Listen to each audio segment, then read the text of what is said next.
clase pasada nos habíamos quedado viendo o deduciendo una fórmula analítica para el cálculo de la eficiencia volumétrica en función de otros parámetros del motor.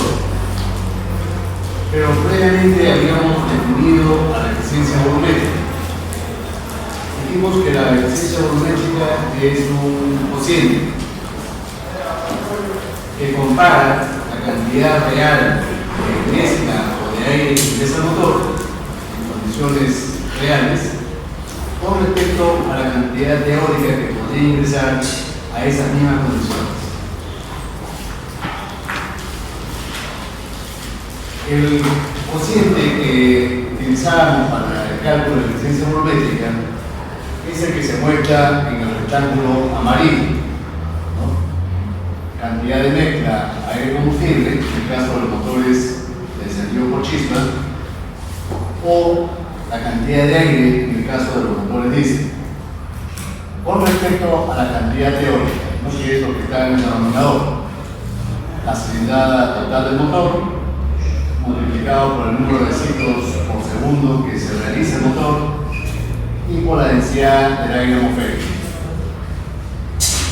Muchas condiciones ideales más o menos se consiguen cuando la velocidad del motor es muy lenta. En esas condiciones, las pérdidas de presión en el sistema de admisión se reducen prácticamente a cero. Y también a esa velocidad se considera que el calentamiento también es despreciable. El calentamiento que sufre la mezcla. Hay tiempo suficiente como para que el sistema se enfríe. Ahora, después nosotros podemos poner la cantidad de mezcla es igual al caudal por la densidad del aire a la salida del compresor. Si es que este compresor o este turbo tuviese un intercooler, sería la densidad del aire a la salida del intercooler. El caudal es medida mediante un instrumento llamado caudalímetro o flujómetro. Entonces, nosotros podemos rápidamente deducir que la fórmula de la eficiencia volumétrica es el cociente entre el caudal con respecto a B sub H por N sobre 120 en términos generales. Ahora, este caudal, realmente ese caudal lo podemos poner como el flujo de aire, flujo volumétrico de aire, más flujo volumétrico de combustible, sobre B sub H por N sobre 120. Vamos a poner así. Para el caso, cuando utilizamos combustibles líquidos, para combustibles líquidos,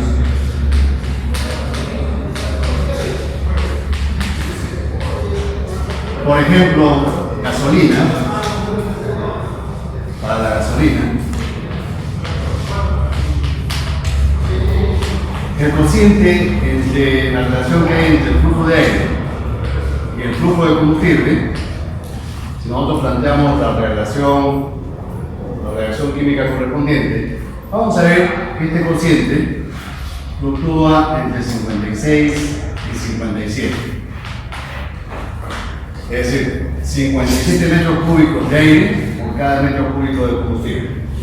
Estamos considerando implícitamente en este caso que todo el combustible se vaporiza antes de ingresar al cilindro del motor. Sabemos que eso nunca ocurre, que de todas maneras va a ingresar una parte del combustible en estado líquido. Pero esa fracción de combustible líquido que ingresa al motor ocupa un volumen ínfimo. Sabemos que cuando los combustibles están en estado líquido, el volumen es mucho más pequeño que cuando estuviesen vaporizados, ¿no? Pero entonces, en este caso particular, y en el caso del motor diésel, donde solamente se admite aire, entonces nosotros podríamos admitir que la eficiencia volumétrica es igual solamente al caudal de aire con respecto a V sub H por N sobre 100 y entonces el flujo máximo de aire lo podríamos calcular así, ¿no? Beta B por V sub H por N sobre 120 por ρ sub T. Esta fórmula la vamos a utilizar cuando utilicemos combustibles líquidos, sea gasolina o sea alcohol, o mezcla de gasolina con alcohol. Y también, obviamente, para el caso del motor diésel, donde ya sabemos que solamente en la admisión ingresa aire al motor.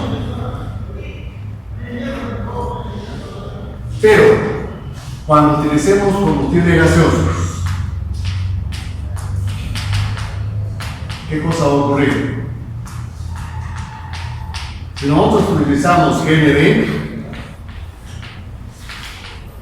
entonces con el GNV la relación aire-combustible ya no es tan grande como con las gasolinas.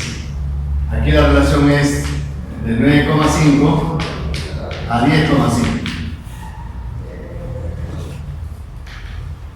Ya no, antes era 56, ahora solamente es 10 en promedio, 10. Entonces el combustible ocupa cierto volumen, ya no lo podemos despreciar. En el caso anterior, despreciábamos el caudal de combustible. Esto lo asumíamos despreciando en comparación con el aire. Pero cuando utilizamos GNV, por ejemplo, ya no podemos despreciar el combustible. Ya no lo podemos despreciar. Y para el cálculo correspondiente hay que considerarlo, ¿no? Es decir, tenemos que calcular la eficiencia volumétrica como el flujo de aire más el flujo de combustible sobre V sub H por N sobre 120. Ya no podemos despreciar el volumen o el caudal de combustible. Tenemos que considerar de esta forma así. Lo mismo va a ocurrir con el GLP, algo parecido, ¿no? Con el GLP, el caudal de aire con respecto al caudal de combustible está en el orden de 26 a 27. Claro, es más grande que con el GLP, pero tampoco lo vamos a despreciar. En la fórmula para el cálculo de eta B también lo vamos a considerar. Claro, los alumnos tienen la tendencia de calcular la eficiencia volumétrica en todos los casos, incluyendo cuando utilicemos combustibles gaseosos, la fórmula anterior, donde se desprecia el caudal del combustible. Eso nosotros no lo vamos a considerar correcto. Claro, solamente es cuando utilicemos combustibles líquidos o cuando se trate de motor diésel. Cuando utilicemos combustibles gaseosos, sí lo vamos a considerar. Ayer les he enviado un problema con su solución en una hoja en Excel. Entonces, para ese problema en particular, vamos a utilizar esta fórmula de aquí para el cálculo de la eficiencia volumétrica. ¿Está claro? Claro que en ese problema lo que les pido no es la eficiencia, sino lo que les pido es el caudal de combustible. Entonces ahí vamos a aplicar esta fórmula de aquí. Eso quería aclarar porque no lo habíamos contemplado en la clase pasada. Lo que habíamos visto al final de la clase pasada es la deducción de una fórmula analítica para el cálculo de la eficiencia volumétrica. Esa fórmula es esta, la que se muestra aquí arriba. Esta fórmula mencioné de que era válida para cualquier motor, sea de 4 tiempos o de 2 tiempos, sea de aspiración natural o sobrealimentada. era válida para cualquier caso, para un motor real. A pesar de que la fórmula la iniciamos deduciendo a partir de consideraciones teóricas, finalmente, como utilizamos un coeficiente empírico, entonces ya hacemos de que su uso se generalice para motores reales. Con la aplicación de este coeficiente empírico, hacemos a esta fórmula aplicable a casos reales. Vimos también de que a partir de ella nosotros podemos inferir algunas conclusiones generales, de forma por supuesto cualitativa. Si por ejemplo el factor más importante en esta fórmula son las pérdidas hidráulicas, delta de PA. Pero ustedes dirán, pero delta de PA no aparece en la fórmula, ¿no? Entonces, ¿cómo podemos nosotros explicar eso? Si las pérdidas hidráulicas, por ejemplo, hipotéticamente se incrementarían por alguna razón, eso va a ocasionar que el valor de P sub A correspondientemente disminuya, ¿no? Porque sabemos que P sub A es igual a la diferencia entre la presión atmosférica y las pérdidas.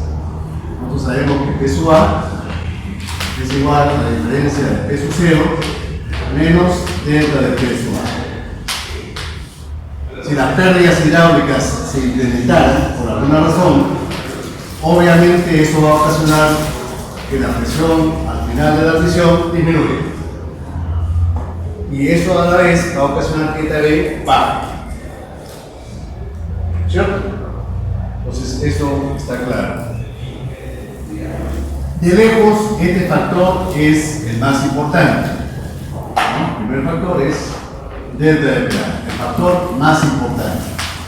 Es el que en última instancia va a determinar cómo cambia esta B, si aumenta o disminuye. Segundo factor,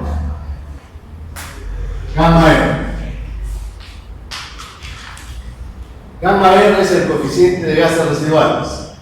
Y sabemos que por definición, este es igual a MR sobre M1. MR era la cantidad de kilomoles de gases residuales que quedan retenidos en un cilindro después que se ha producido el proceso de descarga. Y M1 es la cantidad de kilomoles de mezcla fresca que ingresaron previamente durante el proceso de admisión, ¿no? Esa mezcla fresca puede ser aire, en el caso de los motores diésel, o puede ser una mezcla de aire con combustible en los motores HP. También eso se expresa en kilomoles. Entonces, si gamma R por algún motivo creciera, si creciera gamma R, ¿a qué podría deberse eso?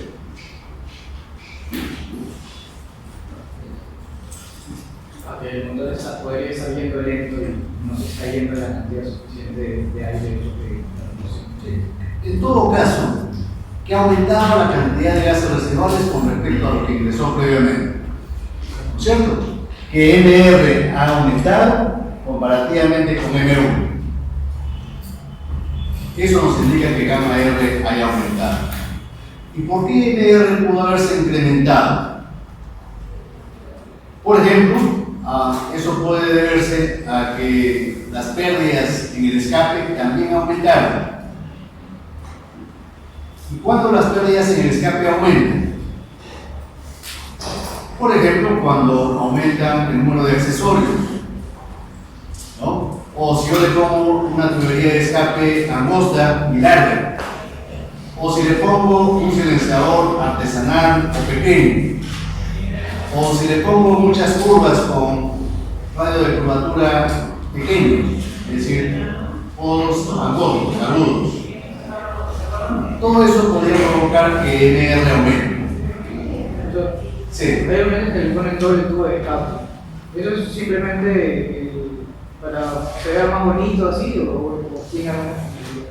Podría ser, es decir, eso depende del cálculo que uno haga, que eso facilite la evacuación, ¿no? Porque eso equivale a poner un tubo de escape más amplio.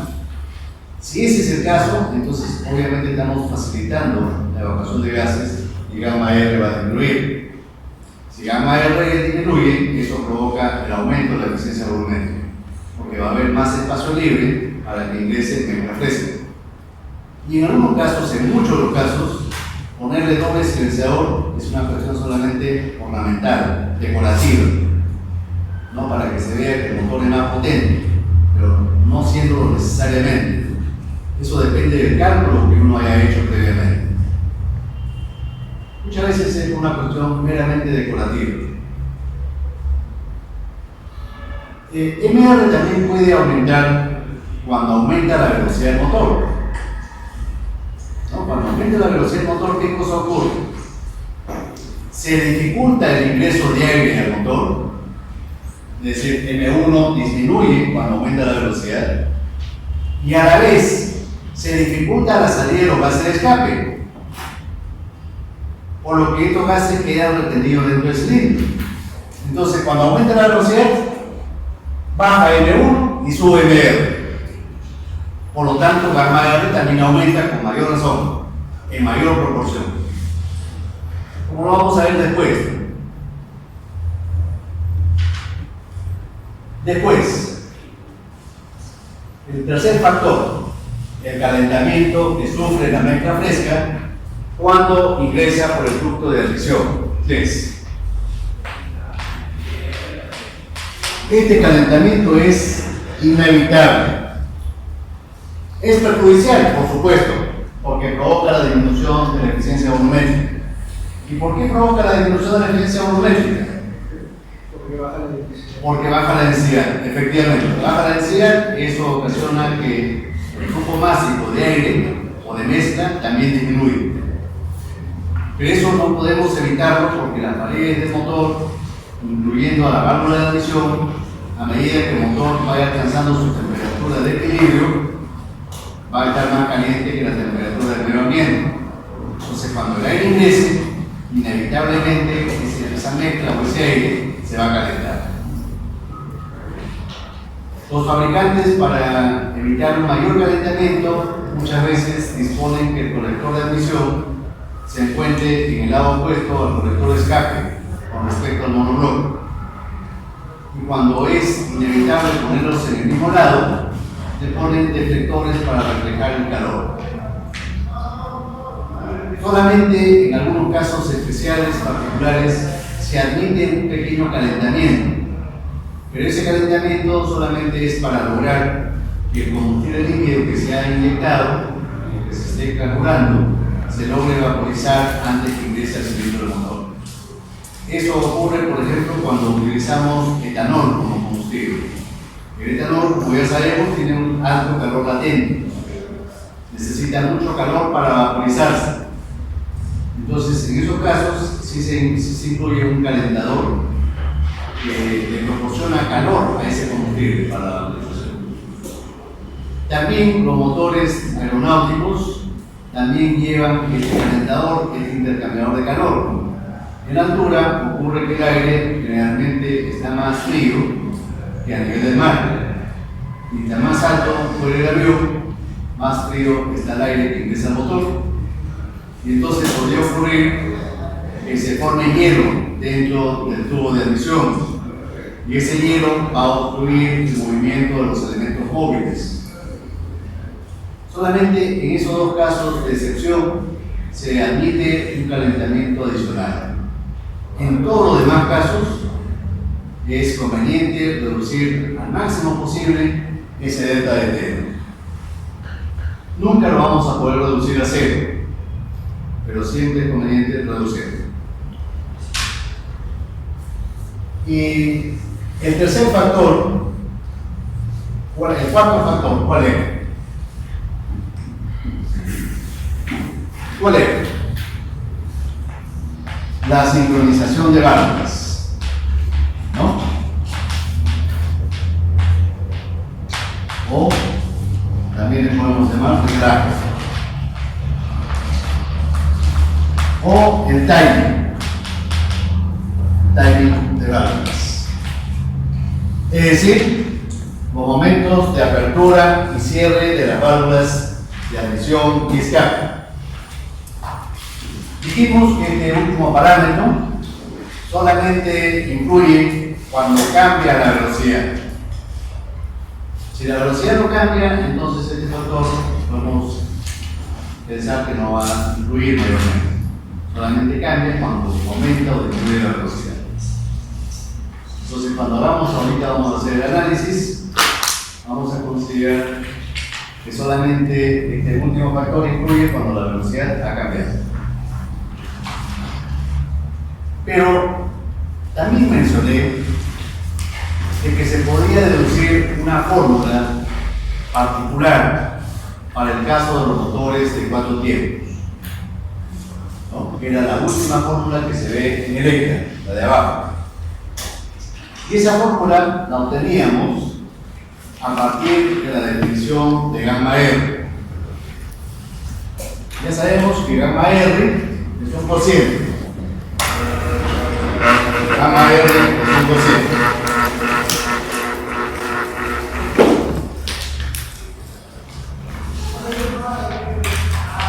Es MR sobre M1. Pero MR lo podemos poner utilizando la ecuación de los gases ideales como P sub R, B sub R sobre la constante universal por T sub R. Y M1 lo podemos poner como P sub K por B sub K sobre la constante universal R por T sub K. Acá podemos hacer algunos cambios. B sub R para un motor de 4 tiempos es aproximadamente igual a B sub C. Esto solamente se cumple en los motores de 4 tiempos. En los motores de 2 tiempos eso no es cierto. ¿Y B sub K qué cosa es? B sub K es el volumen de aire o de mezcla que ingresa a un cilindro durante un proceso de admisión a las condiciones de ingreso. Esto ya sabemos que es igual a eta B por P sub H minúscula, cilindrada unitaria. Y entonces nosotros podemos esto reacomodarlo y ponerlo así: P sub R sobre P sub K por P sub K sobre P sub R por P sub C sobre P sub H por 1 sobre eta.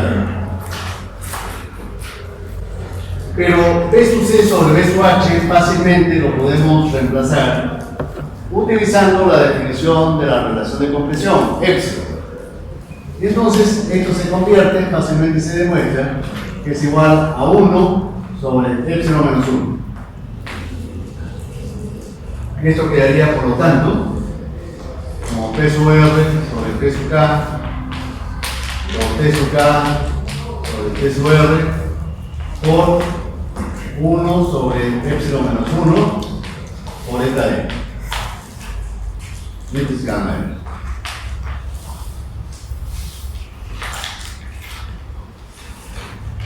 Pero en la deducción de esta fórmula no estamos considerando para nada el efecto del barrido. ¿Qué cosa es el barrido?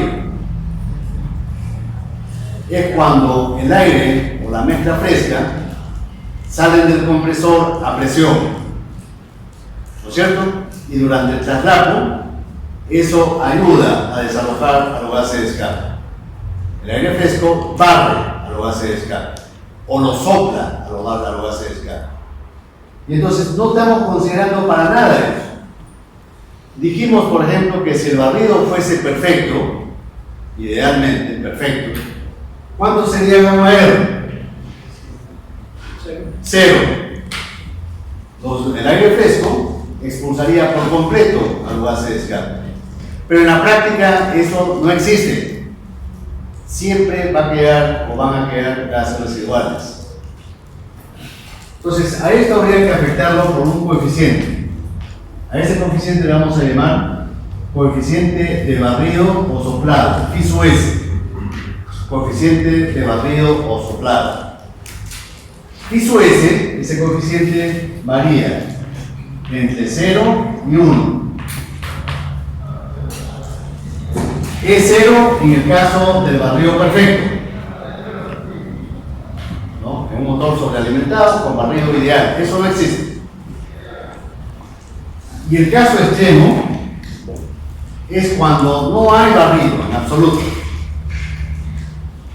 Esa condición más o menos se cumple en los motores de aspiración natural, que no hay barrido, salvo que el motor trabaje excepcionalmente a velocidad muy alta, con un traslapo grande.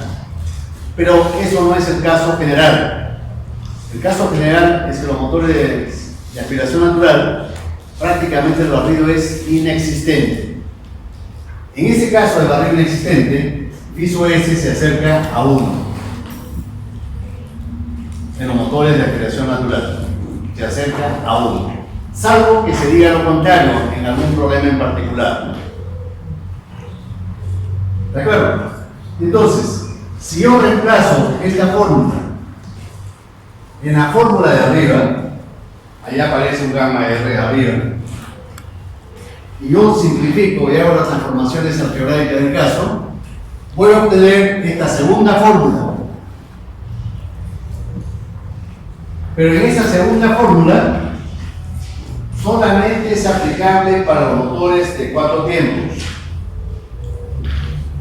Solamente para los motores de 4 tiempos. Donde B sub R aproximadamente es igual a B sub C. Eso solamente se cumple en los motores de 4 tiempos. En los motores de 2 tiempos no es válido. ¿De acuerdo? Esta fórmula de gamma sub R funciona para los motores sobrealimentados, pero cuando están solamente por el lado de la admisión o cuando también están por el lado de escape. Porque con esto, en la sobrealimentación también hay un ventilador que ayuda a retirar los gases en la parte de escape. Algo que ayude a expulsar los gases. En la parte del escape. Eso no existe, ¿no? En la base de escape está la turbina. Y en la parte de admisión está el compresor. Entonces, en los regímenes de baja velocidades, dijimos de que la turbina obstruye de cierta forma la salida de los gases. Y por lo tanto, el turbo pierde eficiencia en los regímenes de baja velocidad. Y en los regímenes de alta velocidad de ciertas cargas, entonces los gases cumplen su función y la energía de los gases sirve para hacer rotar a la turbina, para mover a la turbina. No es algo que los atrae o los distrae, sino que los gases calientes mueven a la turbina. Entonces, podemos ver en la fórmula de abajo, no sé si se nota con la suficiente claridad, o va correcta. Sí se nota, para poder utilizar la pizarra. Vean ustedes que también se ve que cualquier incremento de delta de T va a ocasionar que la eficiencia volumétrica disminuya. No conviene que el aire se caliente cuando ingresa por el ducto de admisión. Ya sabemos por qué. Pero aquí hay algo más interesante en esta fórmula, el término que está entre corchetes. Vean ustedes, si nosotros comparamos FISU 1 con el producto de FISU S por FISU R, nosotros sabemos que FISU 1 es el coeficiente de recarga, FISU S es el coeficiente de soplado y FISU R es la relación de calores específicos entre los gases residuales y el aire fresco. Estos términos son comparativamente iguales o muy parecidos. FISU 1 con el producto de FISU S por FISU R. Son términos parecidos en valor. Entonces, si aceptamos eso, si aceptamos que FISU 1 aproximadamente es igual al producto de FISU S por phi sub r, entonces podemos nosotros decir que la presión al final de la misión P sub A es epsilon veces más importante que P sub R. ¿Cierto? Nosotros podríamos afirmar que la presión al final de la misión es epsilon veces más importante que el valor de P sub R. O en otras palabras, lo que ocurre en la admisión es mucho más importante de lo que ocurre en el escape, a efecto de que la eficiencia volumétrica mejore. Eso nos permite comprender por qué los fabricantes, por ejemplo, de motores, hacen que generalmente la válvula de admisión sea más grande que la válvula de escape. Normalmente eso ocurre en los motores de aspiración natural, por lo menos. La válvula de admisión siempre son más grandes que la de escape. ¿Cuánto más grandes? Vimos una cifra, ¿no es cierto?, la clase pasada. 10% más grandes en cuanto al diámetro. 10% más grandes en cuanto al diámetro. Ahora, en los motores sobrealimentados, sin embargo, esa regla no se cumple. ¿Por qué no se cumple esa regla? ¿Por qué en los motores sobrealimentados la válvula de admisión y la válvula de escape aproximadamente son del mismo tamaño? Recordemos que los motores sobrealimentados con turbocompresor, en los regímenes de bajas velocidades, como acabamos de decir, ¿qué le pasa al turbocompresor? Pierde eficiencia, ¿no es cierto? Pierde eficiencia. Los gases no tienen la suficiente energía como para accionar enérgicamente al rotor de la turbina. Y muchas veces, incluso el rotor se convierte en un obstáculo a la salida de los gases. ¿Qué hacemos para aliviar un poco, para mejorar este aspecto? ¿Qué hacen los fabricantes? Agrandan un poco la válvula de escape, obviamente con el objetivo de facilitar la evacuación de los gases en esas condiciones de bajas velocidades. A altas velocidades no va a haber ningún problema. El problema es a bajas velocidades. Por eso que los fabricantes de motores sobrealimentados hacen que la válvula de escape sea en tamaño muy parecida a la válvula de admisión. En los motores de aspiración natural sí hay una diferencia de tamaño. La válvula de admisión siempre son más grandes que la de escape. ¿Está bien? ¿Se entendió, por favor? Profesor, Sí. ¿un carro normal se le puede colocar turbo? A un carro normal de gasolina. Dice, en principio el turbo se puede poner a cualquier motor, pero el problema no está ahí. El problema es cómo selecciono el turbo adecuado. ¿Cuáles son los criterios para compatibilizar el trabajo del turbo con el trabajo del motor? ¿Cómo uno los gases de escape del motor a la turbina? Y lo mismo como uno el compresor con el motor. Si yo lo hago sin ningún criterio, entonces puede ocurrir que el motor con turbo tenga menos potencia que el motor de aspiración natural. Entonces, no siempre, o casi nunca, mejor dicho, es un trabajo fácil. Es un trabajo para especialistas. Es decir, con conocimientos, con experiencia.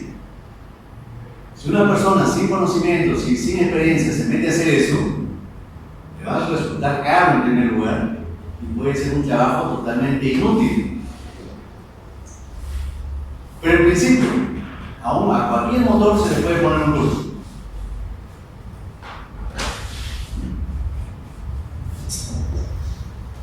Ahora, vamos a hacer ahora, en esta clase, vamos a dedicar la mayor parte del tiempo a cómo influyen los diversos parámetros que participan en estas fórmulas sobre la eficiencia volumétrica de un motor. ¿Cómo influyen cada uno de estos parámetros sobre la eficiencia volumétrica? Normalmente cuando uno hace este tipo de análisis, ¿no?, de la influencia de cada parámetro, uno considera que los demás parámetros se mantienen constantes. Varío uno, pero considero que los demás se mantienen constantes. Obviamente para facilitar el análisis. Pero ocurre en este caso particular que si nosotros hacemos esto, entonces podemos llegar a conclusiones falsas. ¿Por qué? Porque cuando cambia un parámetro en particular, o aumenta o disminuye, eso a la vez origina que los demás parámetros que intervienen en las fórmulas también cambian. Es imposible mantenerlos constantes, sino que también van a cambiar. Para explicar esto, por ejemplo, analicemos cómo influye epsilon, la relación de compresión, como primer factor. ¿Cómo influye epsilon?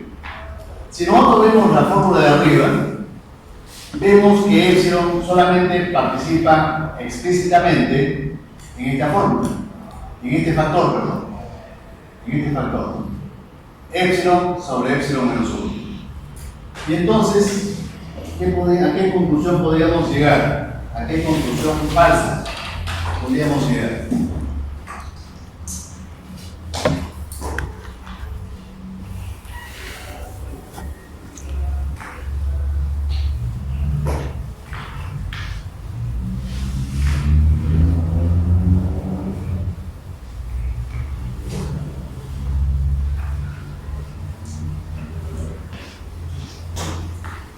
Primer factor, 1. Epsilon. Nosotros tenemos el factor epsilon sobre epsilon menos 1. Entonces, esto lo podemos nosotros transformar de esta forma, ¿no? 1 sobre 1 sobre epsilon. Dividiendo numerador y denominador entre epsilon, ¿no? Y entonces, si epsilon aumentara, ¿qué le pasa a este término, a sustraerlo? Va a disminuir. ¿Qué le pasa al denominador del quebrado? Va a aumentar. ¿Y qué le pasa a todo el quebrado? Va a disminuir. Entonces nosotros podríamos llegar a la conclusión falsa de que si epsilon aumenta, esto va a provocar necesariamente la reducción de la eficiencia volumétrica. Y esto no se cumple. Una conclusión falsa. ¿Por qué? ¿Por qué llegamos a esta conclusión falsa? Porque cuando cambia epsilon, algunos términos de las fórmulas también inevitablemente cambian. Por ejemplo, si aumenta epsilon, esto influye sobre otros dos parámetros. ¿Cuáles? Uno de ellos es sobre T sub R. Y el otro es sobre gamma R. Incluso sobre delta de T. A ver, ustedes me van a ayudar a decir cómo cambia T sub R, gamma R y delta de T. ¿Cómo cambia T sub R?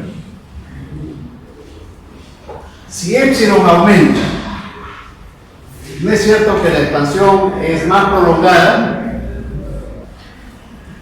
Los gases de escape se van a expandir más. ¿Recuerdan ustedes la comparación que hicimos entre la expansión del motor diésel y del motor H?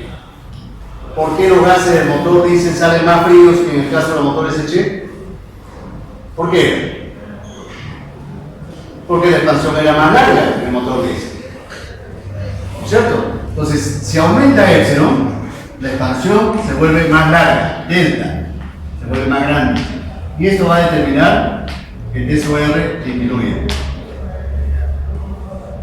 Ya sabemos que T sub R no influye mucho sobre delta B, pero de todas maneras se está cambiando y de todas maneras esto va a ocasionar que delta B tienda a aumentar ligeramente por este efecto.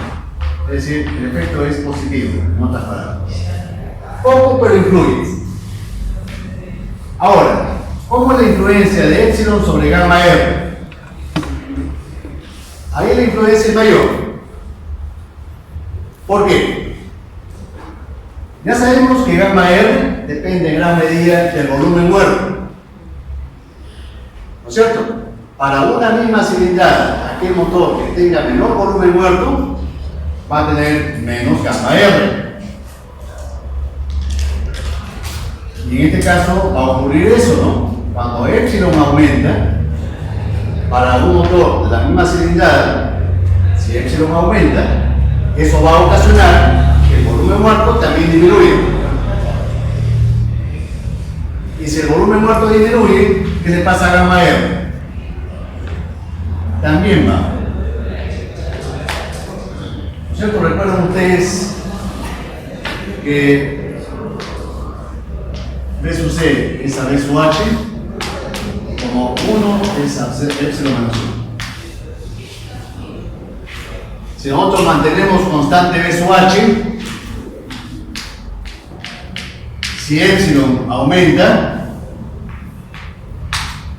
todo esto disminuye, ¿no es cierto? B sub C va a disminuir. Es decir, ese motor va a tener menor volumen muerto. Si el volumen muerto es pequeño, obviamente al final del escape va a quedar una menor cantidad de gases residuales. Gamma R consecuentemente va a disminuir. ¿Y la influencia de este factor sobre eta B cuál es? ¿Es favorable o desfavorable? Favorable. El efecto eta B va a tratar de incrementarse ligeramente. Esto es favorable, un efecto positivo. Si la relación de compresión aumenta, las paredes del motor, ¿creen ustedes que van a estar más calientes o más frías? ¿El motor va a estar más caliente en general o más frío?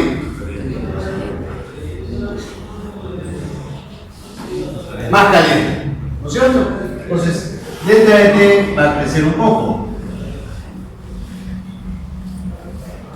¿Cómo influye esto sobre la eficiencia volumétrica? ¿Favorable o desfavorablemente? ¿Queremos que la mezcla se caliente cuando pasa por el ducto de admisión? No queremos eso.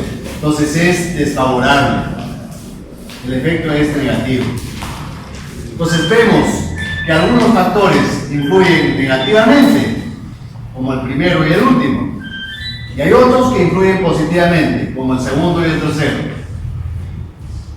Todos estos efectos se neutralizan mutuamente, de tal forma que la eficiencia volumétrica, al fin y al cabo, no es función de epsilon.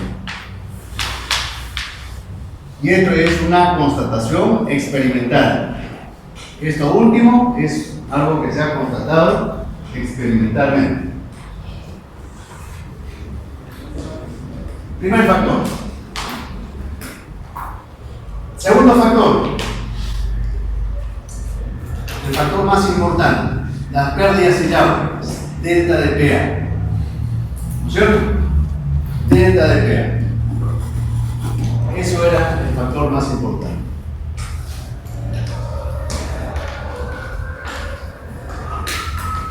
Si delta de PA disminuye,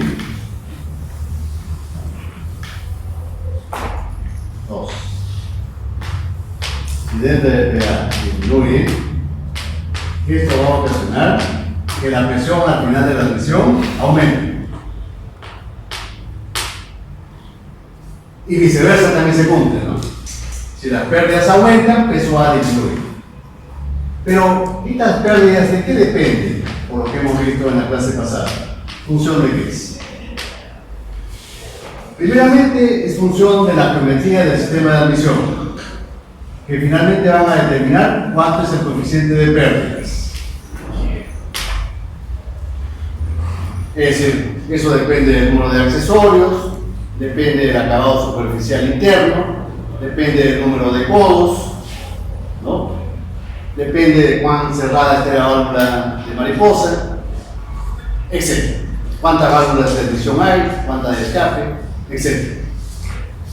Pero también depende de la velocidad, en gran medida.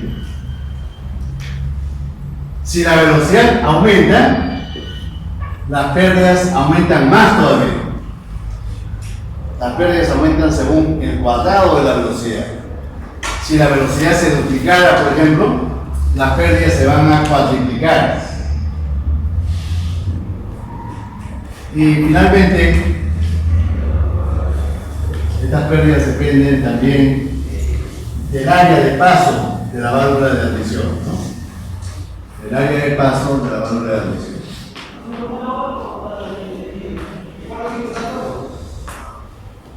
Es inversamente proporcional, ¿no?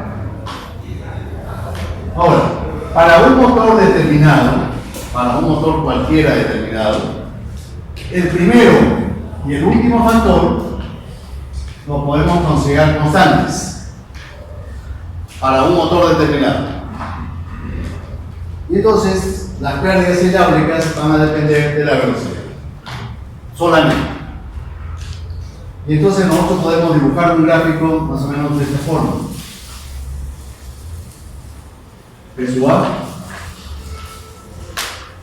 en función de él. Para un motor Eche tenemos algo así. Eso, para un motor Eche.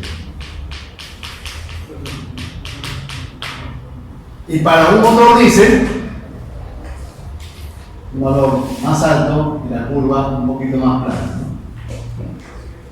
Un poquito más plana. Este es para el motor diésel, peso A. Y los valores de peso A para diversos motores están en este rango, en esta zona que estoy achurando.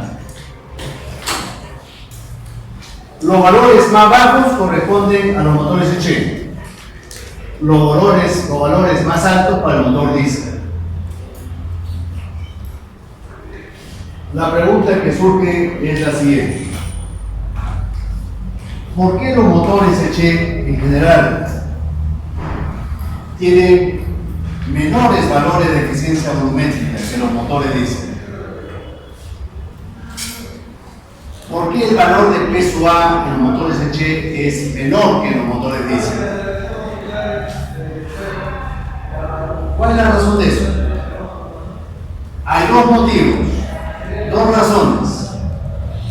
La primera es que en el ducto de admisión de los motores Eche hay mayor cantidad de accesorios que en un motor diésel.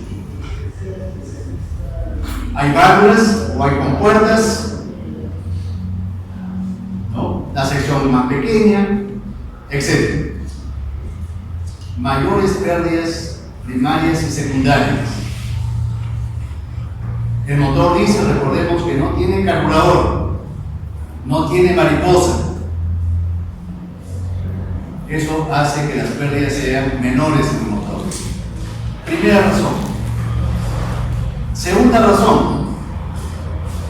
¿Qué motor es más rápido en general, en promedio? ¿Los motores diésel o los motores Eche? Los Eche son más rápidos, ¿no es cierto? Los Eche, por ejemplo, su rango de velocidad, la velocidad máxima puede llegar a 6.000, 7.000, 7.500, en algunos casos 8.000 revoluciones por minuto. En los motores diésel, en los más pequeños, que son los más rápidos, la máxima velocidad es 4.500 o 5.000. No más. Entonces los motores diésel son más lentos que los motores Eche. Eso provoca menos pérdidas en la admisión. Cuando el motor es lento, las pérdidas son menores y eso hace que la eficiencia volumétrica crezca. Los motores diésel grandes y lentos son los que mayor eficiencia volumétrica tienen.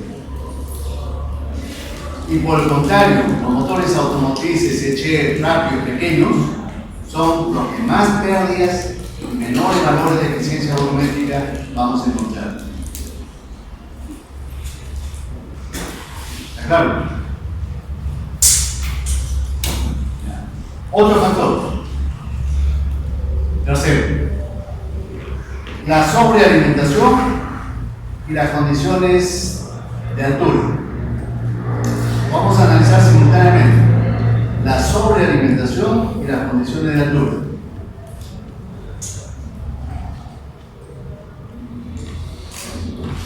¿Cómo influye la sobrealimentación? Ayer les he mandado un archivo en Excel.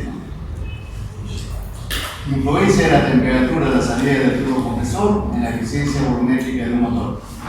Me he dado el trabajito de hacerlo yo mismo. Esto no es copiado de internet ni nada por el estilo.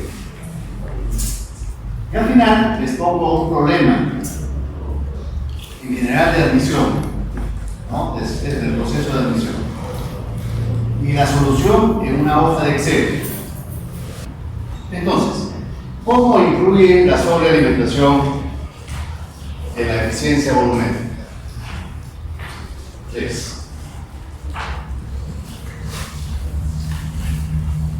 Nosotros vemos que en las fórmulas de la eficiencia volumétrica no solamente aparece peso A.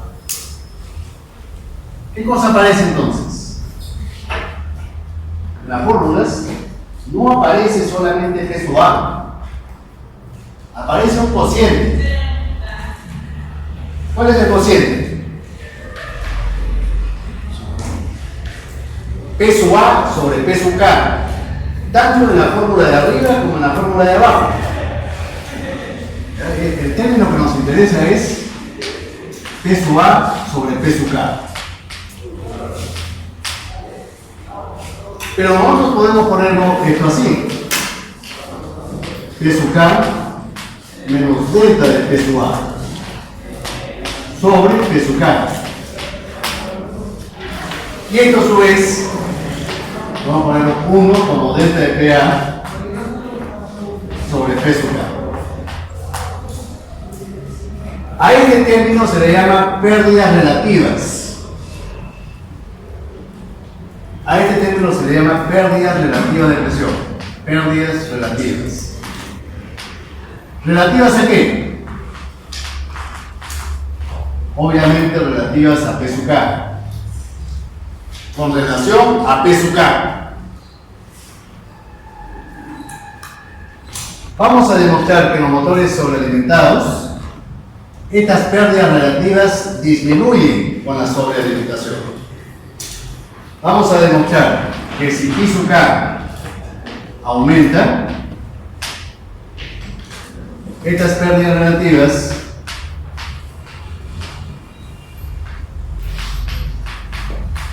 disminuyen.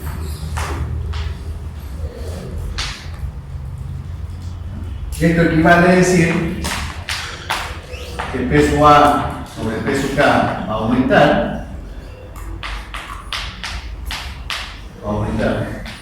Y a la vez, esto va a influir positivamente sobre esta B. Esta B va a crecer un poquito, no mucho. Ya piso K aumenta grande y piso K, la eficiencia volumétrica, aumenta pero muy poco. ¿Y por qué ocurre esto? Si yo reemplazo términos aquí, pongo 1 menos delta de PA. ¿Cuál es la fórmula para el cálculo de delta de PA? ¿Recuerdan? Era una constante A1 al cuadrado por beta al cuadrado más el coeficiente de pérdidas en la admisión por la densidad ρ sub K sobre 2 por la velocidad al cuadrado sobre el área de la válvula de admisión al cuadrado sobre peso K. ¿Era así? Ahora, si nosotros ρ sub K lo reemplazamos por lo que nos indica la ecuación de los gases ideales, ¿no es cierto? Nosotros podemos utilizar esta fórmula para ρ sub K. y lo reemplazamos aquí, ¿qué nos va a quedar? ¿Qué tal si lo reemplazamos? ¿Qué nos queda? Y lo simplificamos. El P sub K se va a simplificar, el Rho sub K también, y nos va a quedar R sobre 2 por P sub K. ¿Cierto? ¿Está bien? Ahora, cuando nosotros sobrealimentamos al motor con Pi sub K, ¿qué cosa ocurre a medida que Pi sub K aumenta? ¿Solamente aumenta la presión de sobrealimentación? ¿O también va a aumentar la temperatura del aire? ¿Recuerdan ustedes a qué temperatura salía el aire a la salida del compresor? 100, 120, 130 grados, se lo he repetido como 4 veces. El aire de todas maneras se calienta, pero en esta fórmula la temperatura no es en grados centígrados, es en grados Kelvin, o Kelvin simplemente. ¿Cierto? ¿En qué? Aumenta. No mucho, pero aumenta. Si esto aumenta poco, ¿qué cosa le ocurre a todo este término?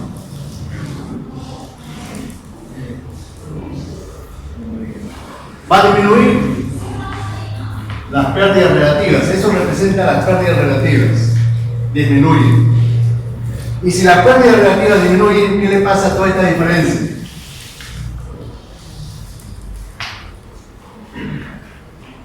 Aumentar un poquito. Y eso es precisamente lo que queríamos demostrar. Con la sobrealimentación, las pérdidas relativas de presión disminuyen ligeramente. Esto ocasiona que el cociente P sub A sobre P sub K crezca ligeramente y por lo tanto que crezca eta E sobre la eficiencia volumétrica. Pero con la sobrealimentación hay otros factores que también cambian. No solamente son las pérdidas relativas de presión. ¿Qué cosa cambia también con la sobrealimentación? ¿Qué otro factor cambia con la sobrealimentación? A ver, ¿qué me dicen ustedes? Si Pi sub K aumenta, ¿creen ustedes que esto influya sobre delta de T?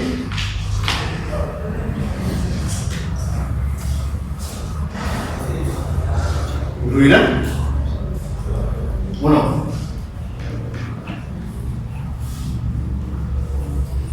Cuando al motor lo sobrealimentamos, ¿cómo sale el aire del compresor? ¿No sale más caliente que el aire atmosférico? Y entonces, si las paredes del tubo de admisión tuviesen a menor temperatura que el aire atmosférico, ¿no es cierto que va a haber enfriamiento en vez de calentamiento del aire? Si las paredes están más frías que el aire que sale del compresor, ya no habría calentamiento, habría enfriamiento. Incluso el delta de T puede ser negativo. En términos generales, a medida que aumentamos Pi sub K, delta de T disminuye. No significa eso que el aire sale más frío que el aire atmosférico, sino que el delta de T disminuye. Pero también cambia otro factor, Phi sub S. ¿El barrido mejora o empeora? Cuando Pi sub K aumenta, ¿el barrido mejora o empeora? ¿No es cierto que el aire en el traslapo entra al cilindro a más presión? Y esa mayor presión, ¿no creen ustedes que ayuda a desalojar los gases? El barrido mejora. Y si el barrido mejora, ¿qué le pasa a Phi sub S? ¿Aumenta o disminuye? Cuando teníamos el barrido perfecto, ¿cuánto era Phi sub S? 0. Entonces esto disminuye. El barrido mejora y Phi sub S disminuye. Esto influye, ambos influyen positivamente sobre la eficiencia volumétrica. Poco, pero influye. Poco, pero influye. Entonces, los tres factores influyen positivamente. ¿Cómo podemos nosotros evaluar eso en forma integral? ¿Cómo influye la sobrealimentación? Para ello, es que les mandé el archivo en Word. Para ello, les mando el archivo en Word. Una explicación de ese archivo en Word es la siguiente.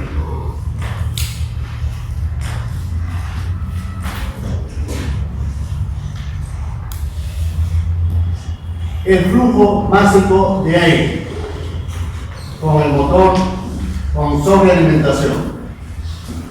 Si yo lo comparo con el flujo de aire del motor de aspiración natural, voy a llamarle que eso va 0.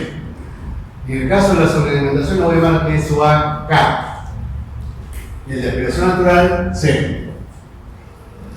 Entonces, esto será igual a ¿qué? Al caudal con sobrealimentación con respecto al caudal del motor solamente de aspiración natural por Rho sub K sobre Rho sub 0. ¿No es cierto? Ahora, el cociente de caudales, eso va a ser proporcional al aire, a la velocidad, perdón, del flujo en la válvula.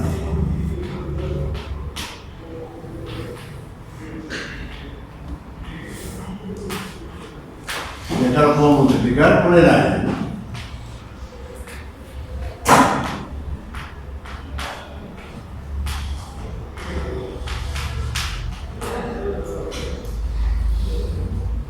Esto es caudal. Todo esto es caudal, relación de caudales. Multiplicado por Rho sub K sobre Rho sub 0. Estas áreas las puedo simplificar porque son iguales. El área de la válvula no le he cambiado. Sigue siendo la misma válvula. Entonces los caudales son directamente proporcionales a la velocidad del flujo en la válvula. Y la velocidad del flujo en la hoja de Excel sí demuestro que es proporcional a la raíz cuadrada de temperaturas. Esta relación de velocidades es igual a la relación de raíz cuadrada de temperaturas por Rho sub K sobre Rho sub 0.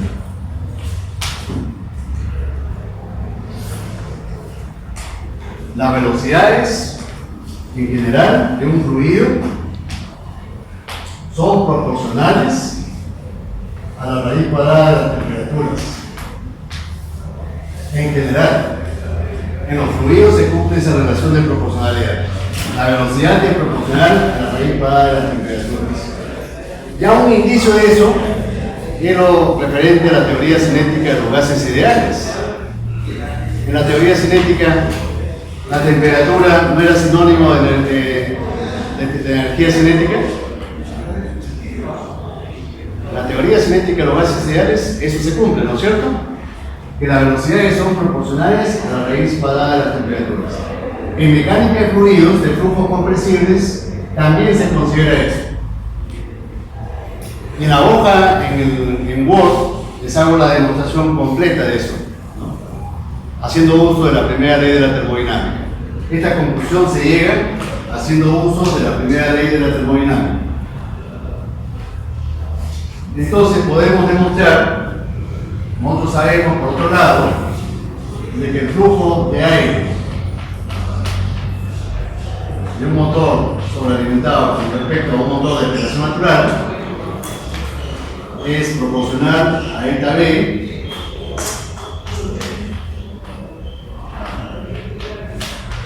por Rho sub K sobre Rho sub 0. fácilmente se puede demostrar esto, ¿no? Y si yo comparo esta relación, esta última relación, con esta otra, ¿a qué conclusión llego? Si yo hago la comparación, ¿a qué conclusión llego? A ver, ustedes primero. Si yo comparo esta con esta, matemáticamente, ¿a qué conclusión llego?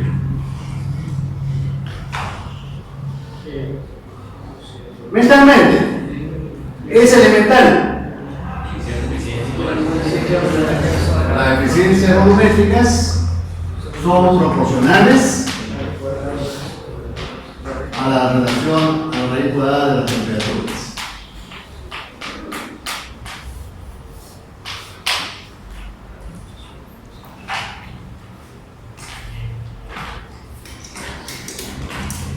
Esa misma fórmula la puedo utilizar cuando las condiciones atmosféricas cambian. Si la temperatura del medio ambiente aumenta, la eficiencia volumétrica mejora un poco. ¿Por qué? Porque la energía cinética de ese flujo aumenta. Como el aire está más caliente, la energía cinética también aumenta. Pero, ¿acaso eso significa que cuando el aire se calienta, el flujo másico del motor que ingresa al motor ha aumentado? No. ¿Y cómo se explica esa contradicción? Aumenta el caudal que ingresa al motor, pero el flujo másico disminuye cuando el aire se calienta más. ¿Se entiende mi pregunta? En el verano, por ejemplo, el aire para una localidad determinada, en Lima, por ejemplo, el aire está más caliente que en invierno. Esa mayor temperatura del aire atmosférico hace que el caudal aumente. Pero, ¿acaso el flujo másico que ingresa al motor en verano también aumenta? Disminuye. ¿Por qué disminuye? Porque la densidad en el verano, la densidad del aire atmosférico también disminuye. Y esa disminución de la densidad es mucho más importante que el aumento del caudal. La densidad disminuye inversamente proporcional al aumento de la temperatura. Y el caudal aumenta en función de la raíz cuadrada de la temperatura. ¿Se entiende? ¿Se entendió, por favor?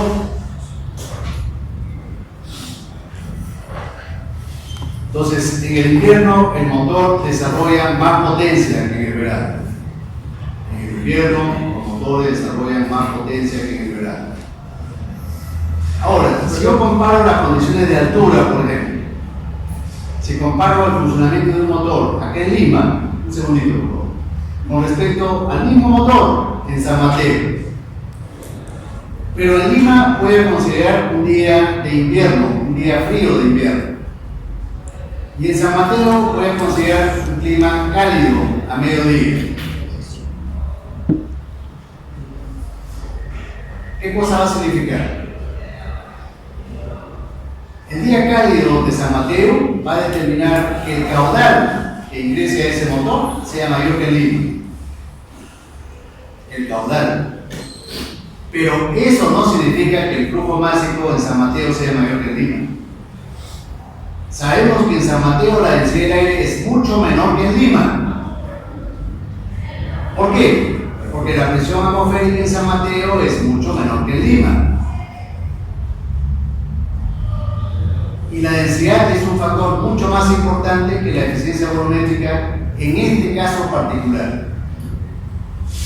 Por eso que en altura, a pesar de que el caudal puede aumentar en algunos casos, la potencia del motor siempre va a disminuir. Porque en altura la densidad de todas maneras va a disminuir. El caudal puede aumentar, pero la densidad inevitablemente siempre va a disminuir. ¿Está claro? ¿Se ha entendido? Y ahora sí, por favor.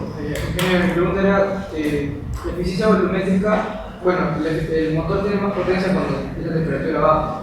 Así sean temperaturas ya extremas, clima con nieve, bueno, si es que no hay problemas de autoencendido, es decir, en el motor diésel a veces cuando la temperatura es gélida, es muy baja, bajo cero, entonces hay que cambiar la formulación del combustible, ¿no? Tenemos que utilizar un combustible que se autoinflame con mayor facilidad que a temperaturas normales.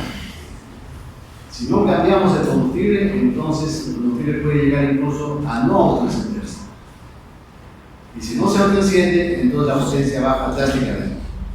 Van a haber ciclos de motor donde falle el funcionamiento. O incluso que el motor se apague. Entonces en Rusia, en Alaska, en el norte de Canadá, tenemos que ellos cambian de todas maneras el combustible que se utiliza con respecto al combustible normal. Son los únicos casos donde se puede alterar esa tendencia. Pero ya es por el autoencendido. Ya no es por efecto de la admisión, sino el autoencendido. La admisión va a mejorar de todas maneras. El problema es con el autoencendido del combustible.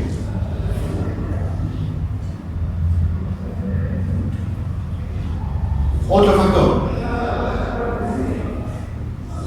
Delta VT. No, los gases residuales. Los gases residuales. ¿Cómo influyen los gases residuales? Ya lo hemos visto ya, pero de todas maneras vamos a considerar los parámetros de los gases residuales.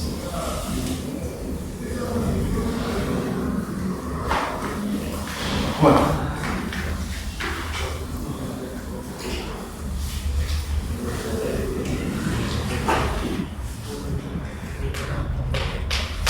T sub R y T sub R. Sabemos que P sub R tiene mucho más influencia que T sub R. Incluso en muchos casos se considera que T sub R no influye, pero P sub R sí. ¿Cuándo aumenta P sub R? Si por ejemplo las pérdidas en el escape se incrementan. Si las pérdidas en el escape se incrementan, P sub R aumenta. Y en forma proporcional aumenta gamma R. Ya nosotros sabemos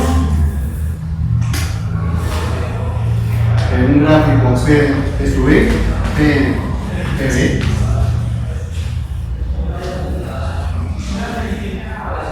si nosotros tenemos proceso de escape, proceso de admisión, el punto A y el punto R. Esta diferencia es delta de P sub R. Las pérdidas en el proceso de escape. Delta de P sub R es igual a P sub R menos P sub 0. Y delta de P sub A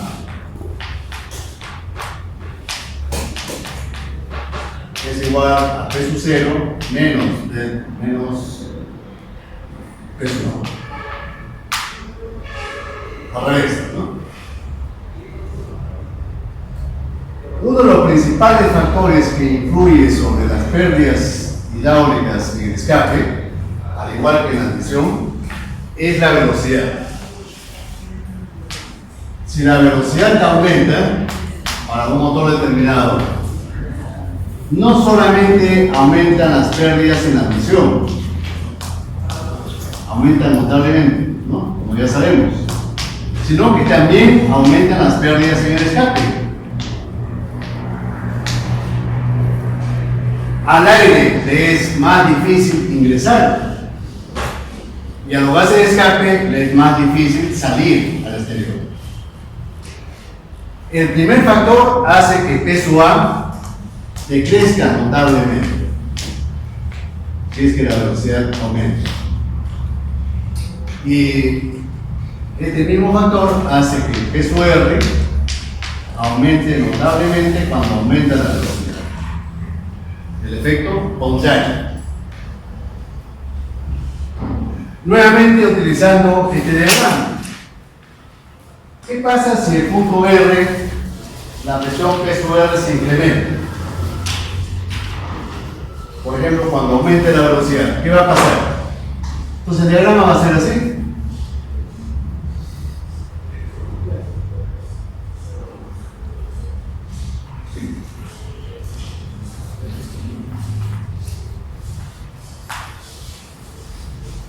Cuando aumente la velocidad, el diagrama va a ser así, como la línea anaranjada. El punto R va a estar más arriba y el punto A va a estar más abajo. Vean ustedes dónde realmente, en el caso de la curva anaranjada, comienza a producirse vacío en el proceso de admisión. En un punto que se ubica más a la derecha, aquí está comenzando el vacío. En el caso anterior, el vacío comenzaba después, un poco antes. ¿No? Acá. Es decir, cuando aumente la velocidad, la carrera durante la cual se produzca vacío va a ser más corta, cada vez más corta a medida que la presión peso R se incrementa. Si la presión peso R se sigue incrementando, esa carrera efectiva cada vez va a ser menor. Va a llegar un momento en que el motor se va a parar. ¿Ya? Tan pequeña es la carrera efectiva que se va a generar muy poca potencia. Y las pérdidas mecánicas incluso pueden ser mayores que esa pequeña potencia. Si las pérdidas mecánicas por rozamiento son mayores que la potencia que se genera en el motor, ¿qué va a ocurrir? Se va a parar. Nosotros queremos que haya pocas pérdidas en el escape y pocas pérdidas en la admisión. Queremos que el peso A tenga el mayor valor posible y peso R que tenga el menor valor posible. Los requerimientos son contrarios. Ya sabemos que el peso R prácticamente no influye sobre la eficiencia volumétrica. La eficiencia volumétrica no depende prácticamente del peso R. ¿Por qué no influye el peso R? Porque cuando se produzca la mezcla de los gases residuales con el aire frío, ¿qué va a pasar? Los gases residuales se van a enfriar y al enfriarse se contraen. ¿Y qué le va a pasar al aire frío cuando se mezcle con los gases calientes? Se va a calentar y se va a expandir. Resulta que la expansión y la contracción son parecidos.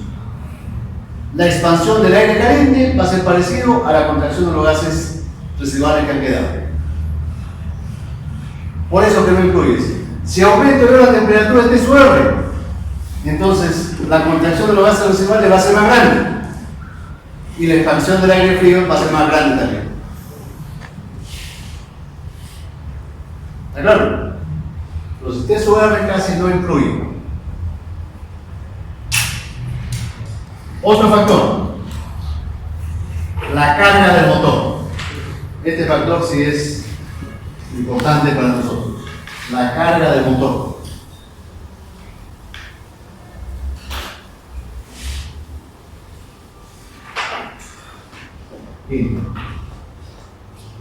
Carga.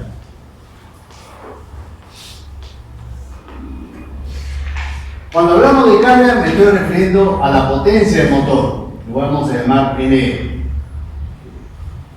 a las condiciones de trabajo de velocidad constante, ¿Recuerdan ustedes el ejemplo que hicimos en las primeras clases cuando había un pequeño camión cargado de ladrillos y que el ayudante del chofer iba botando los ladrillos a la carretera?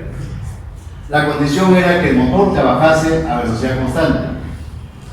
Y entonces, si el motor fuese H, con carburador o con inyección externa de gasolina, entonces esto va a ser función de ¿qué?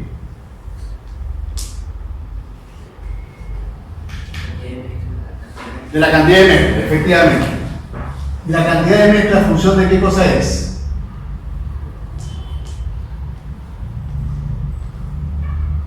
¿No es función de la posición de la mariposa? ¿Phi de la mariposa? Si nosotros queremos que el motor desarrolle más potencia, abrimos la mariposa e ingresa más cantidad de mezcla. Y viceversa también. Si queremos menos potencia, cerramos la mariposa y va a ingresar menos mezcla al motor. ¿Está bien? Entonces, cuando ocurre eso, cuando el phi de la mariposa se cierra, cuando la mariposa se cierra, ¿cuáles van a ser los efectos de esta acción sobre los tres factores que tienen mayor influencia en la eficiencia volumétrica?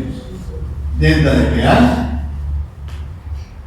delta de T y gamma R. Estos son los tres factores que siempre influyen en la admisión. Y tenemos que ver cómo es la influencia en cada uno de ellos. Si nosotros cerramos la mariposa, ¿qué le pasa a las pérdidas en la admisión?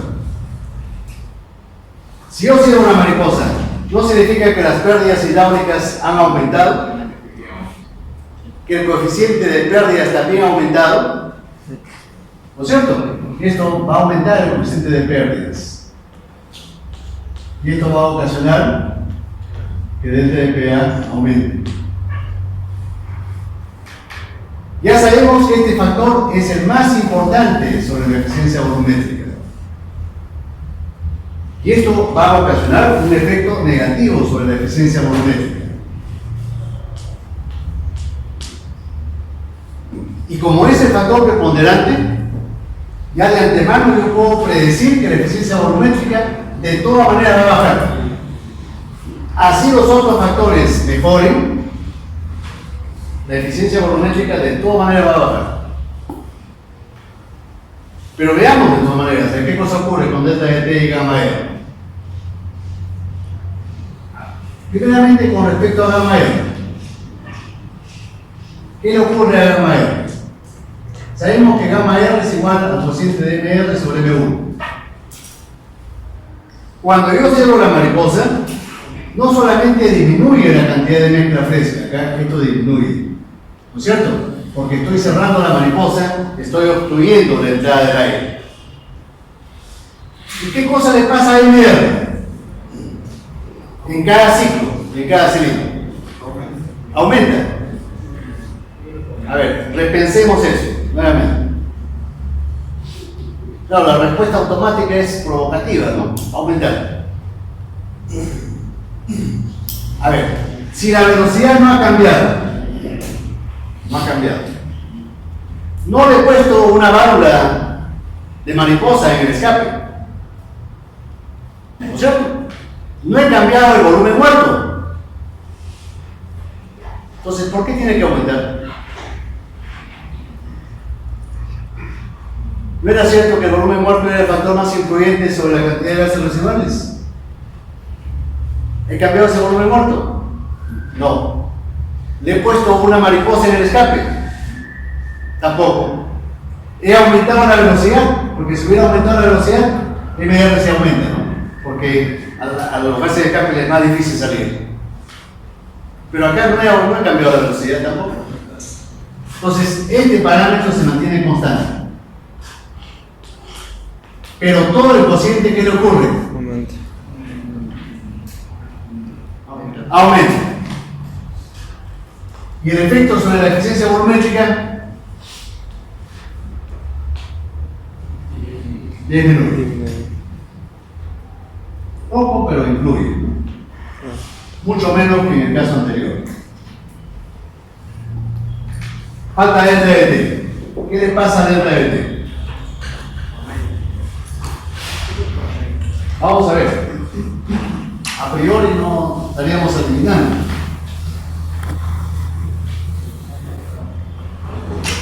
A ver. Supongan ustedes que este es el ducto de admisión. Voy a poner el codo la válvula, el cilindro, el pistón y una válvula. Voy a obviar el medio. Cuando el aire o la mezcla ingresa al motor, ¿no es cierto que las paredes están más calientes? La temperatura de las paredes es mayor que la temperatura del aire que está ingresando.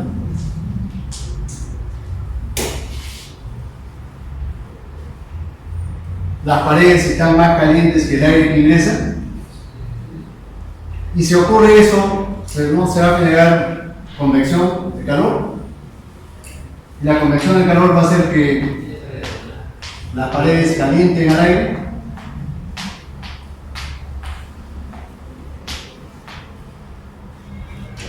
¿No es cierto? Ese calor por convección, ¿cómo lo podemos evaluar? El calor por convección, ¿cómo lo podemos evaluar?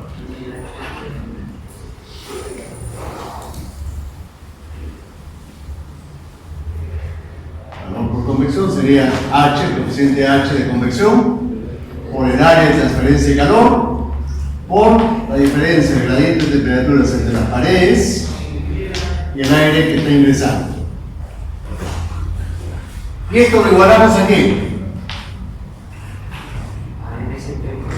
Efectivamente, al calor que recibe el aire. Este es flujo másico de aire por el C sub P por delta de T. El delta de T que queremos averiguar. Cuando cerramos la mariposa, ¿qué le pasa al flujo de aire? Disminuye. Pero en otro lado de la ecuación, cuando yo cada vez quemo menos mezcla, ¿no? Porque cada vez estoy quemando menos mezcla, ¿qué le va a pasar a la temperatura de las paredes del motor? Va a disminuir. El motor va a trabajar más frío. ¿Por qué? Porque estoy quemando cada vez con menos mezcla. El motor cada vez va a estar más frío. Y también es posible que el coeficiente H también disminuya. ¿Por qué disminuye? Porque estoy cerrando la mariposa y eso va a afectar al número de Reynolds. Si Reynolds disminuye, el coeficiente convectivo H también disminuye. Entonces vean ustedes, baja el miembro que está al lado derecho, pero también baja lo que está acá a la izquierda. Y por lo tanto, ¿qué cosa le ocurre a delta de T? Casi constante. O puede ser que disminuya un poquito, ¿no? O que disminuya un poquito. Ligeramente. Entonces podemos decir que el efecto acá es neutro, nulo. Efecto neutro.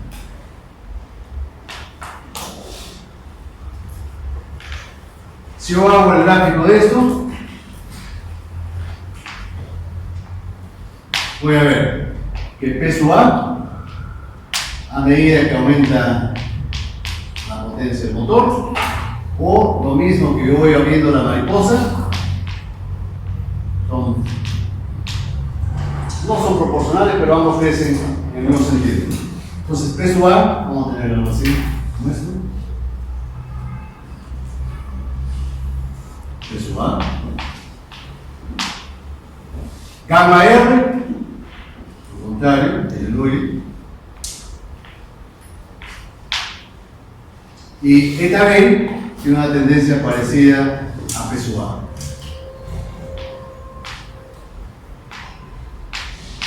Este es para el motor HP.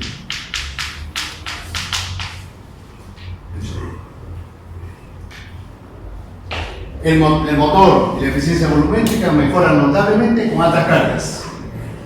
Con bajas cargas tenemos las peores condiciones.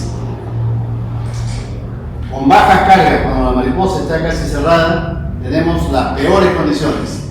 Es el gran defecto de estos motores.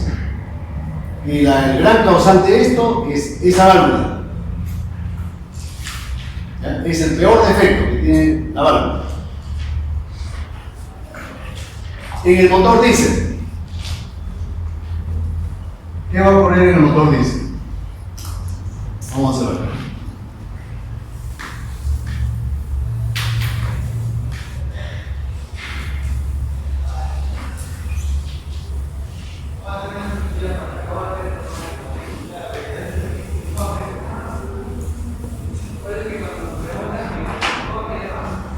El motor diésel,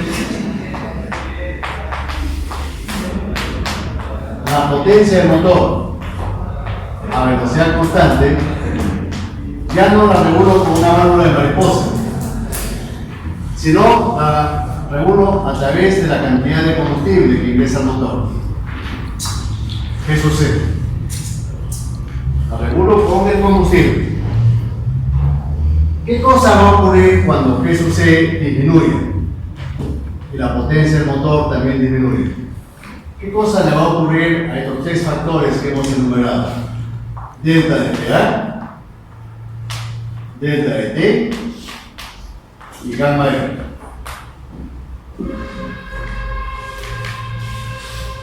Al primero, por ejemplo, las pérdidas hidráulicas dependen notablemente de la velocidad.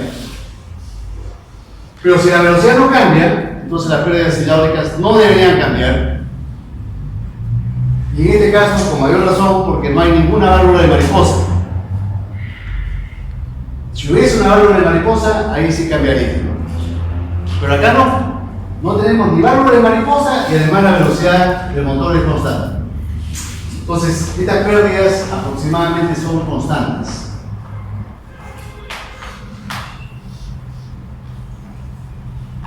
Pasamos al segundo factor, al tercero, MR sobre M1. M1 no cambia en este caso. Y MR tampoco.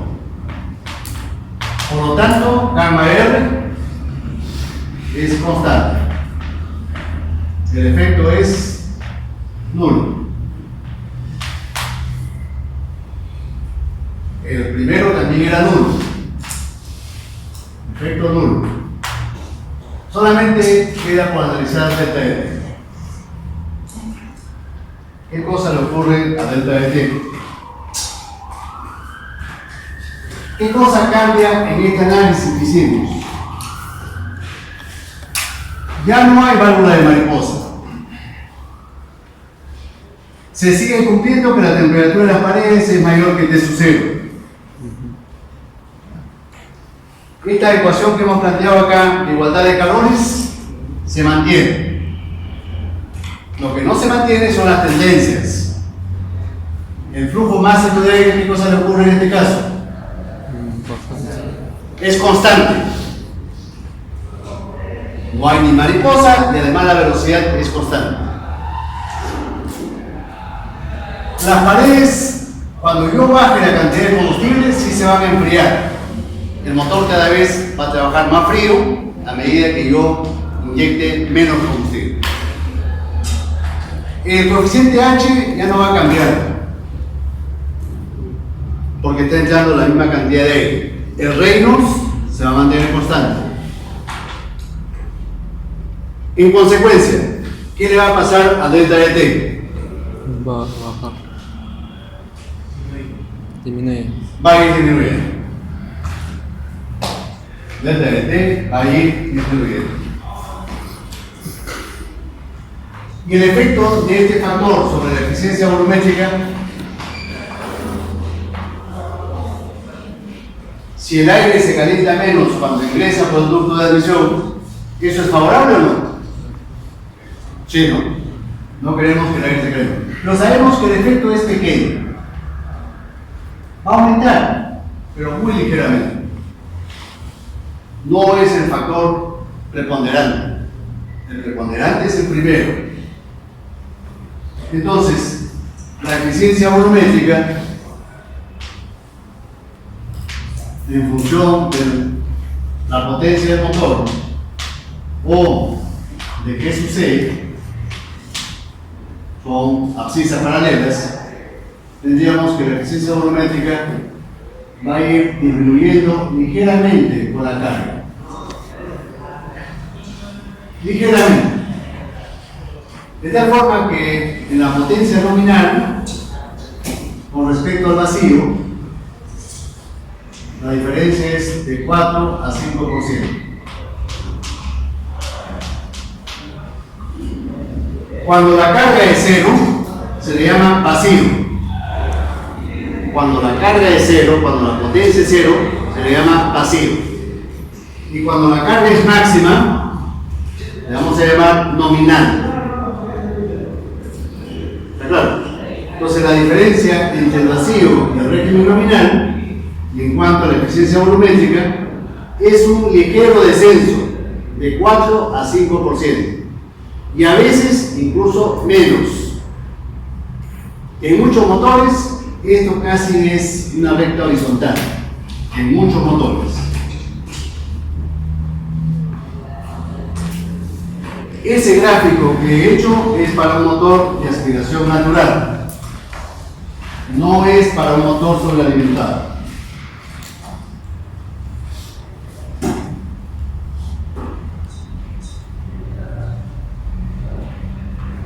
¿Está bien?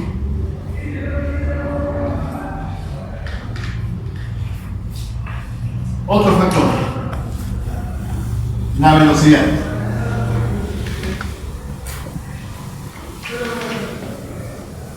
La velocidad.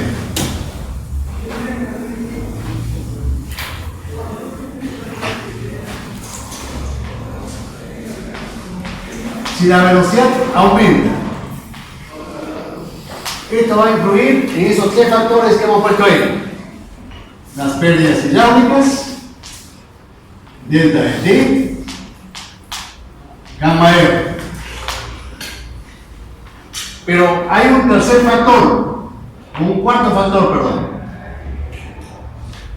el reglaje de válvulas.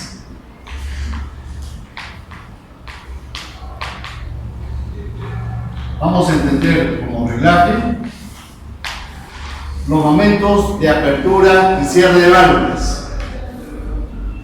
En todos los demás casos no hemos incluido este último factor. Acá sí lo vamos a incluir porque está cambiando la velocidad. Acá sí lo incluimos porque la velocidad está cambiando. En los casos anteriores no, porque considerábamos que la velocidad era constante. De todos estos factores, ¿cuál es el más importante de todos? Siempre es el primero. Siempre. De lejos es el factor más influyente. ¿Está claro? En este caso en particular, si la velocidad aumenta, las pérdidas hidráulicas en la admisión y en el escape aumentan notablemente con el cuadrado de la velocidad. Si la velocidad se duplica, las pérdidas hidráulicas se cuadriplican en la admisión o en el escape. Claro, ya nosotros podemos predecir de antemano que la eficiencia volumétrica de todas maneras se va a reducir, de todas maneras. Pero no es el único factor que tenemos que analizar. ¿Qué cosa le pasa, por ejemplo, a gamma R? Gamma R, ¿puede cerrar la puerta por favor el último? Señor, ¿puede cerrar la puerta por favor? Un par de minutos nomás. MR sobre M1. Cuando la velocidad aumenta, no solamente se reduce M1, sino que simultáneamente MR aumenta. Ahora sí, MR aumenta. ¿Por qué? Porque le es más difícil al aire ingresar y le es más difícil a los gases de escape salir. Y los gases quedan retenidos dentro del cilindro del motor. Entonces todo este factor aumenta. esto ejerce una influencia negativa sobre la eficiencia volumétrica. Se reduce, pero poco, pero se reduce. El efecto es negativo. El primero era también negativo, altamente negativo. Y el segundo factor, acá hay dos factores previos: temperatura de las paredes y tiempo de contacto.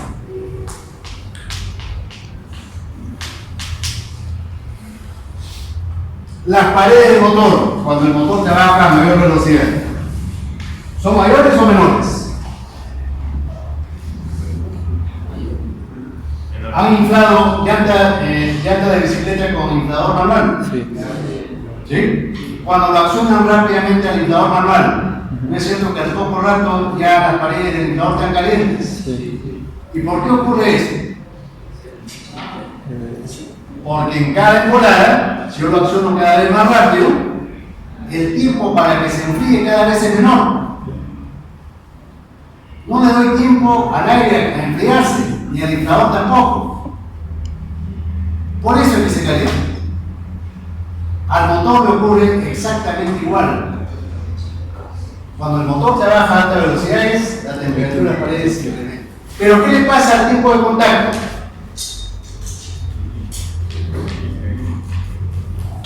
¿Qué pasa cuando ustedes pasan por las brasas calientes que yo he puesto acá en el salón? Y pasan cada vez con mayor rapidez. ¿Hay más peligro que se quemen las plantas de los pies o no? ¿O menos peligro? Menos peligro, ¿no es cierto? Mientras más rápido pase, menos calentamiento va a haber. Y al aire le ocurre exactamente igual. Mientras más rápido gire el motor, la succión va a ser más rápida. El aire va a pasar más rápido por el tubo de admisión y se va a calentar menos. Y ese último factor va a prevalecer sobre el anterior. Que las paredes estén más calientes, uno podría pensar, entonces el aire se va a calentar más. Pero resulta que el segundo factor es más preponderante. El tiempo de contacto cada vez es menor. Y entonces el NTT se va a reducir favorablemente. Esto se va a reducir. Pero no es el factor preponderante, ¿no es cierto? Esto va a ocasionar que la eficiencia volumétrica mejore un poquito, pero no es el factor preponderante. El factor preponderante es el primero. Entonces la eficiencia volumétrica de todas maneras va a disminuir. De todas maneras.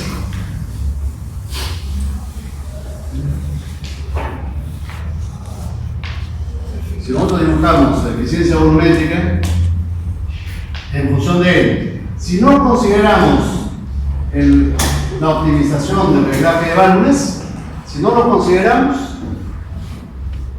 entonces la eficiencia volumétrica es esa.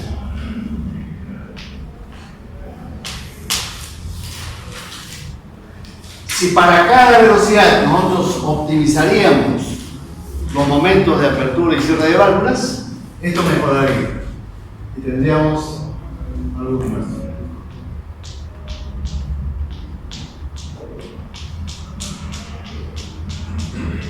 Esto sería el ideal. Esta es el ideal. Esto es cuando optimizamos el reglaje de válvulas, lo cual en la actualidad se consigue gracias a los servomecanismos y a la computadora. Pero antiguamente no se podía hacer eso. El fabricante solamente optimizaba para una sola velocidad, para esta velocidad. ¿Cuál era esa velocidad? La velocidad que el fabricante juzgaba que iba a ser la más frecuente durante la vida útil del motor. Solamente para esa velocidad optimizaba los reglajes o momentos de apertura y cierre. Para los demás, velocidades menores o mayores, ya no era óptimo. Pero en la actualidad, gracias a los servomecanismos y gracias a la computadora, para cada velocidad se puede optimizar. Entonces ganamos un poquito, ¿no? Ganamos un poquito, tanto a la derecha como a la izquierda. Eso lo explico un poco mejor en la clase siguiente. Eso es todo, jóvenes. Gracias por su atención.